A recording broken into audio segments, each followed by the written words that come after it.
After an off day on Thursday, the Saints were back at practice on Friday as practice number 8 is complete. It is the Saints training camp report. I am Todd Graffagnini. This is Erin Summers. And Erin, the news of the day, Cam Jordan signing a 2-year, $27.5 million extension, a contract that's going to keep him a Saint for life. One of the best defensive ends and probably the best defensive lineman here for the Saints of all time. He became the franchise leader in sacks last season, and he's got more to go because he has more years to go. He made a point of wanting to play here for the remainder of his career, and it looks like it's going to happen. Here's Cam Jordan. What is this, fourth contract, technically? Really like the third earned, you know? Like everybody's granted that contract on the first one, but third earned contract situation. Fourth overall, 13 years in, looking to play 2-year 15, spoken into existence at like year 8 or 9. And for honestly to have the family behind me, to have everybody that I've had, you know, I've been truly honored and blessed to enter a market as New Orleans, to enter, you know, everything that you think that you want as a football player, coming up as a man, coming up as a kid with dreams of playing in the NFL, to sit here and be embraced by the city of New Orleans. Well, Saints head coach Dennis Allen obviously ecstatic that Cam's going to stick around. Yeah, he's been awesome.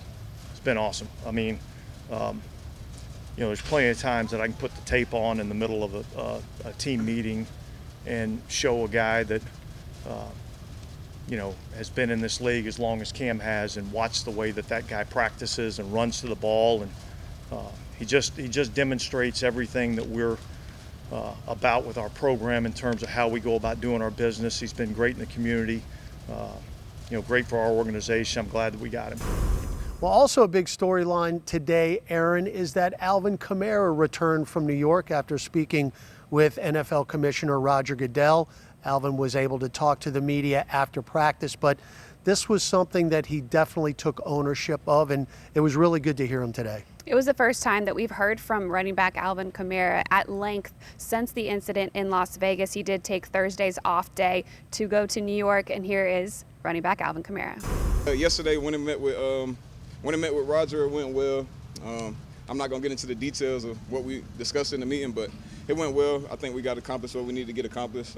So obviously, happy I got a chance to do that. Happy he gave me the opportunity to come up there, because obviously I know that's not really protocol, but I mean, he gave me the opportunity, and I took it and went up there and met with him, and it went well. On to the Las Vegas incident. Obviously, I haven't talked in a while. It's been a couple months, 18, 19 months that I've been dealing with this ordeal. Obviously, it's a tough ordeal to be in.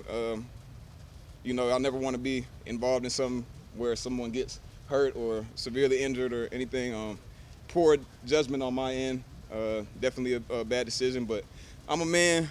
Everything I've ever done in my life, I stood on, and I could take accountability for it, and I could say when I'm wrong. And I was completely wrong, embarrassed the Saints, embarrassed my family, my mother, embarrassed myself, embarrassed the city, and the Shield, obviously embarrassed the NFL. So, well, knowing that the ordeal is behind him, there has been a resolution, as it was announced on Friday, that Alvin Kamara would serve a 3-game suspension to start the 2023 season.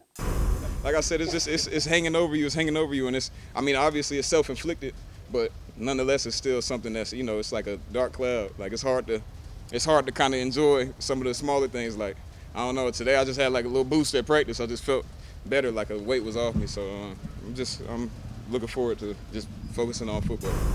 As for the football side of things, we've seen a lot of creativity in this offense already, and Alvin Kamara is really excited about being more of a receiving option, getting in on that passing game, something that we've seen dip in the past few seasons, but there's been a lot of communication from him, offensive coordinator Pete Carmichael, quarterback Derek Carr, on getting him more involved. Some of the opportunities last year just weren't there like we've seen in the past.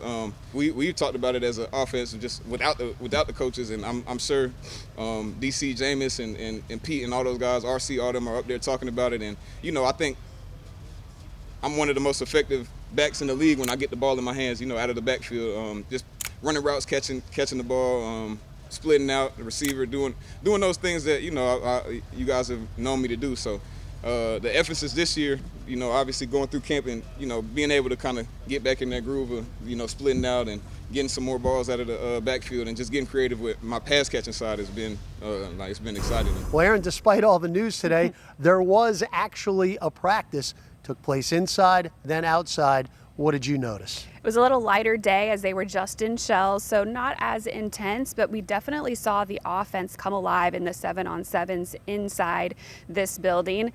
They won that part of practice, but then when they got outside, the defense kind of caught up and they were making some good plays. It was very difficult for the offense to connect, regardless of who was quarterback. And it's always good to see that balance as well between the offense and defense. You never want one side to dominate the entire practice, and that definitely did not happen today. So that's going to wrap it up. Team will be in pads tomorrow.